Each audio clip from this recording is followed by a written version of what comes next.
I think there's also a very personal sense in Kathleen's mind that, you know what? Leslie's kind of like a younger me.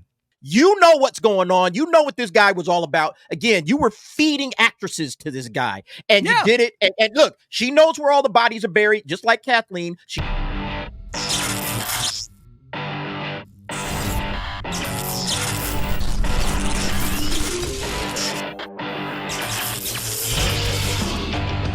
Renegade Online.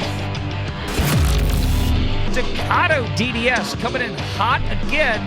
God bless you, sir. Thank you so much for your continued support. Just a speculation, he says, but I think it will be hard to get direction where Lucasfilm is going until October and what happens with Kathleen Kennedy if she's able to hang on. And then the show continues. On the other hand, if she goes, then all of her projects die. All right, let's hang on this for a minute. I think this is worthy of a bit of a break for discussion. Because this is what the audience comes here and they pay for, is this kind of discussion. This is a great question, Staccato. Thank you. You're right. And since I've been on YouTube, we have tracked, again, you guys know, Valiant Renegade, we put Hollywood and the entertainment industry through the financial and business lens of reality. We talk about the corporate side of things. We talk about the money side and the contract side. Kathleen Kennedy, as we know, she has, up until this point, short of anything having a shift that we are yet unaware of, her contract renews every 3 years. 2012, 2015, 2018, 2021, 2024. Here we are, October of 2024. Kathleen Kennedy is now 70 years old. And like we said earlier in the program, hit that like and subscribe. We said that too. But as we said earlier in the program, you know, Kathleen Kennedy, I think one of the reasons that Kathleen Kennedy really likes Leslye Headland is because she is another individual in Hollywood that has a completely undeserved sense of accomplishment. Leslye Headland is where she... Oh, yeah. Leslye Headland sits at the table of power that she does because of the men that brought her to the dance, because of what she knows and what she saw these evil men do. And let's screw it. We're going to test the YouTube algorithms right now. I said this on Twitter, and I'll say it here. Here we go, kids. Leslye Headland gets jobs like Russian Doll. Leslye Headland gets jobs like the Acolyte because of what she has personally witnessed. Meaning evil men, sadistically evil, disgusting men and human beings like Harvey Weinstein who have committed horrible atrocities and crimes against women and young girls, probably many of them underage in Hollywood. And he's not the only one. And I want to know who else Leslye Headland knows about. Let's be honest.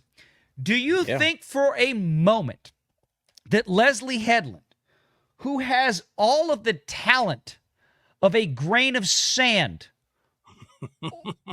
or a dingleberry of toilet paper after I wipe at 9 in the morning, to write a show like this? This show, The Acolyte, sucks. Here's a bigger question. I'll make this even easier for the chat out there. And then we're going to get to KK, because y'all have heard me talk about her before. How is it, seriously, how is it that Leslye Headland has had, at least a dozen interviews with mid-major, major, and even a couple of minor Hollywood trade publications and YouTube channels in just the last 2 months alone? Not a single one, even 2 years ago when this Acolyte stuff started, not a single interviewer, nobody in a single magazine, a single television show, nobody has brought up one damn question about Harvey. Nobody has asked her in any one of these interviews. Not one. Or it's never made it to print or on the screen. Nobody has asked her one question about, what did you know? And when did you know it? How do you still... You were Harvey Weinstein's personal assistant. Well, not just her, VR, and I brought this up too. Yeah. All the women involved in Harvey's life. Why is everybody always asking Robert Rodriguez, Quentin Tarantino, Kevin Smith, Ben Affleck, anybody who was involved that are men? They always ask, why didn't you say something? Why didn't you do something? But never the women. They never ask them. They've never asked her, not one time. And here's the thing. That's the biggest problem. Tarantino, here's the thing. Why I don't care about Quentin Tarantino. Quentin Tarantino may have been really good friends with Harvey, obviously. Clearly. Quentin Tarantino wasn't an employee. He wasn't the personal assistant. Quentin Tarantino wasn't keeping Harvey's personal journal and appointment book. I'm sorry. I'm a little pissed off this weekend. No, you're right, BR, because look, here's the thing. We know without a shadow of a doubt that the folks that work for Harvey Weinstein, they know what's going on. They knew what was happening. And they were leading actresses. They were feeding these actresses without giving them any heads up. Say, hey, by the way, Harvey, he's kind of a scuzzy guy. I don't know if you guys really want to work with this dude. You might want to go and check with another producer. Find some other line of work or whatever. Yeah, because here's this guy's a roll of paper towels and a bottle of rubbing alcohol you might want to take with you into the office. I mean, they know what the deal is. Leslye Headland specifically. I've read some interviews where she says, well, I only worked for him for, I was only really his assistant for a couple of years, even though she was on record for being there 6 years. I was only a part of it for really 2 years. It's like, Leslye, you know what's going on. You know what this guy was all about. Again, you were feeding actresses to this guy, and you did it. And look, she knows where all the bodies are buried, just like Kathleen. She knows the dirty secrets for a lot of people in Hollywood. So just like you pointed out, VR, okay, she wants a show, give it to her. She wants to be a part of Star Wars, let her have it. Because guess what? It's far better to give her that, let her fail, let her destroy whatever it is she's going to destroy. People will see the type of talent that she has. We'll give her a full platform to display her lack of talent, and then maybe people will stop talking to her and say, well, you did put out the Acolyte, and the Acolyte's trash. So I'm sorry, I'm not really interested in anything else you got, but until then, they had to give her whatever it is that she was asking for. So remember, Leslye Headland came to Kathleen at a time where Kathleen Kennedy was not supposed to do anything, wasn't supposed to greenlight any movies, any TV shows, anything dealing with Star Wars. That's when Leslye Headland came to her with the Acolyte, and it got greenlit. And like, wait a minute. I thought Kathleen wasn't supposed to be greenlighting anything. She was supposed to have a moratorium on all things Star Wars at the time that she got approached by Leslye Headland. So why is it that Leslye Headland gets pushed to the front of the class? Why? You just answered the question. She knows what's going on. She knows where the bodies are buried. She knows what's going on. Here's the other thing, though, too, Derek, is this. Is that I think there's also a very personal sense in Kathleen's mind that, you know what? Leslie's kind of like a younger me. And I'm not trying to say that Kathleen walked around witnessing atrocities with some of the big Hollywood guys we mentioned earlier. Maybe it happened. I truly don't know. This has never been an accusation. And I'm talking about people like Lucas and Spielberg and Robert Zemeckis and Richard Donner, and we can go on down the list of all the people that Kathleen, Frank Marshall, her own husband, who she met through The Boys. Yeah. The point is that I think that Kathleen Kennedy feels a certain distinctive sense of kinship with Leslye Headland, meaning that she came up through The Boys. I mean, she didn't. Leslye Headland, just like Kathleen Kennedy, they didn't carve their own paths. No, they showed up. No, They both literally showed up Leslye Headland, personal assistant to Harvey. Kathleen Kennedy was basically, let's be honest, a personal assistant to Spielberg and Lucas when all this started. Right. Producer, whatever. That y'all, people out there don't understand. Most people that post on YouTube and Twitter don't understand what the word producer really means. I mean, it has a huge, wide gamut of what it can actually mean. But when you come up that way and you're fetching coffee for the people that are actually making things happen, and you get to a point where it's like, in the case of Kathleen Kennedy, she hooked up with one of the big boys, Frank Marshall, right? Right. Who was an executive producer who helped create Indiana Jones and other things out there like that with Steven and George and everybody else. Kathleen was in the room. Steven Spielberg, as we talk about many times, he did the famous radio interview where he might have gone a little off cuff, but he was very open and honest, saying Kathy was always the one in the room with the stupidest ideas. Like, we'd be sitting around talking about, how, we can do this and that, and then Kathy would walk up with the coffee and go, but what if at the end she gets the dog instead? That famous radio interview. She's dumb as a bag of hammers. Kathleen Kennedy's really dumb as a bag of hammers. And the people out there that still want to celebrate, look at all the movies that she's made. No, Kathleen Kennedy hasn't made any really, truly successful movies.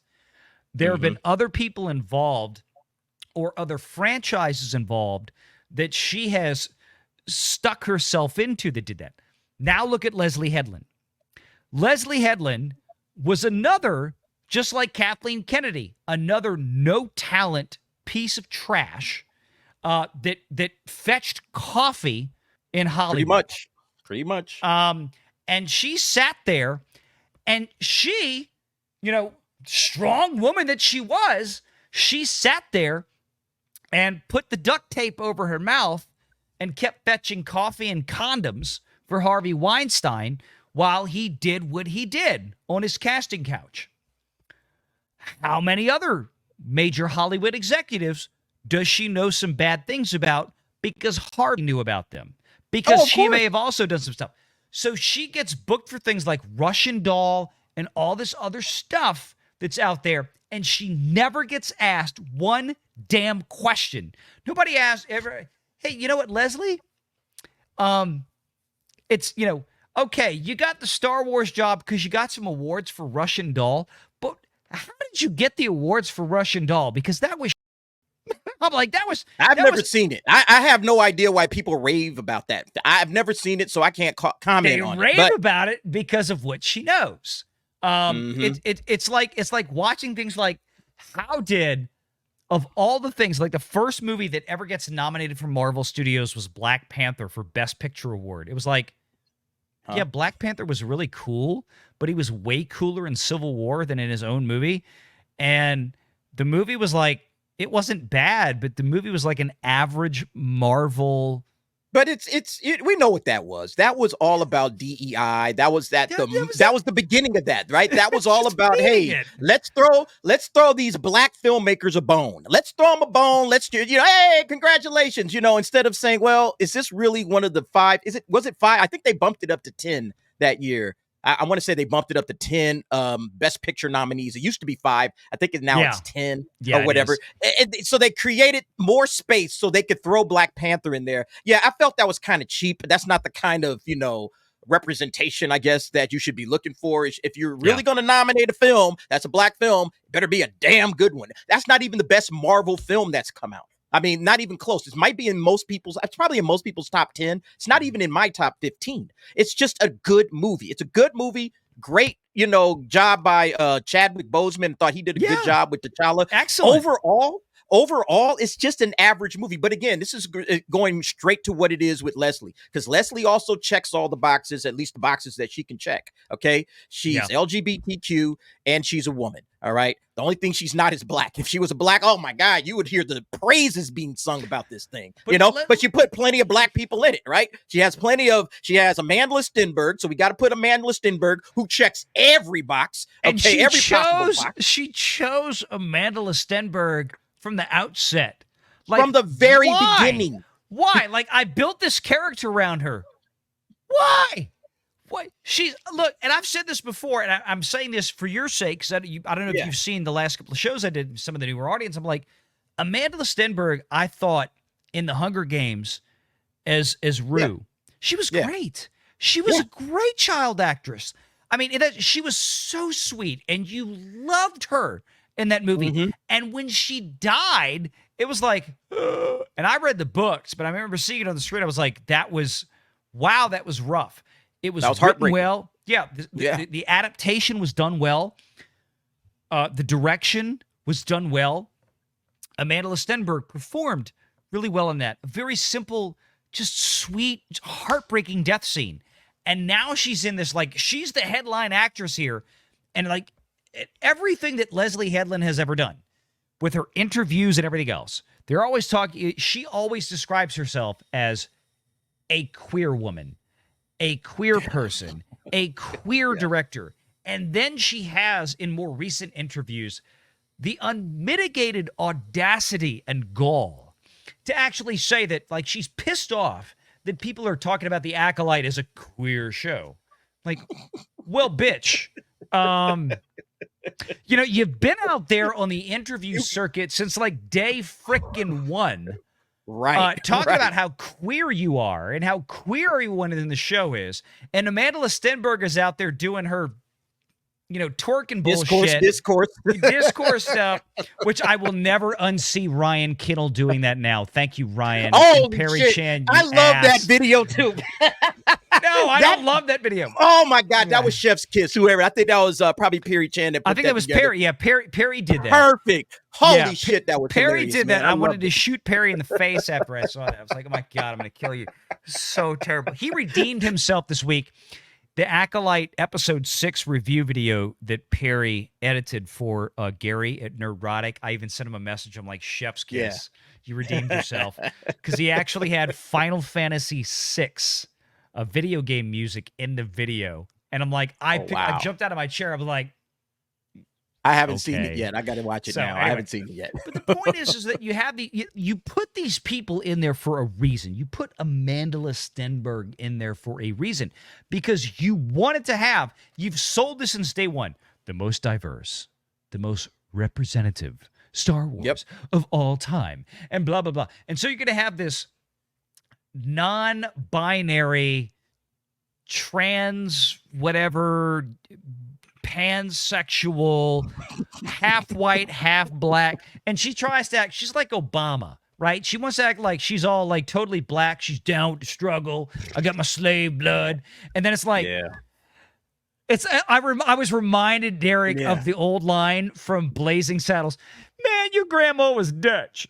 And I'm like, God, that's Amanda Stenberg, dude. I'm like, I'm waiting for it. I'm waiting for a Blazing Saddles line about your grandma being Dutch because her dad is like white as can be. He's Norwegian. He's white as the shirt. Yeah. But it's like the other VR, Verbal Riot. All right, my buddy Verbal Riot. He says it's called the Bigot Shield. They put all of these diverse characters. They put women, LGBTQ, all the multiracial people you could possibly get in it because that stands up as a shield against our criticism of how bad this thing is going to be. So when you decide to criticize it, oh, you're a bigot. Oh, you're this. Oh, you're that. Why? Because you're criticizing poor little Amanda Stenberg. Poor little Stenberg. No, we're criticizing this chick isn't even the most interesting character in her own show. I mean, both of them, Osha, May, it doesn't matter. She's boring and she can't act. She's doing a terrible job. Not as bad as Leslye Headland's wife, mind you, but she's doing a absolutely god-awful job at acting. That's another one. Oh man, gosh, yeah, it's ridiculous. But yeah, they put these people, they say, hey, we got to have all of this DEI stuff to stand up as a shield to our lack of talent. We don't have the talent to actually tell a good Star Wars story. We just don't have it. But we've been handed the keys to the property. Let's see what we can put together. And this is what we end up doing. We end up making garbage, and then we hide behind, oh, you guys, I can't believe you were so mad that it's a queer show. And it's like, you're the one that said yourself it was queer. You said you were going to see. She literally says you're going to see nothing but queerness, queer. As it's like a one sentence, one interview where she said the word queer like 5 times in like 15 words or something. That's it. Like describing herself. Yeah, that was it. It's like everything was. I grew up a queer girl, and I was a queer this and queer that. I'm like, and how do you detach this from any of your writing?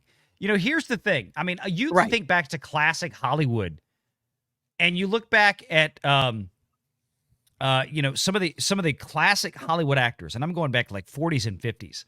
There was a number of gay men in there that were still considered by women heartthrobs. That were Cary Grant comes to mind. Was it Rock Hudson? I think right. Rock Hudson, and Doris Day.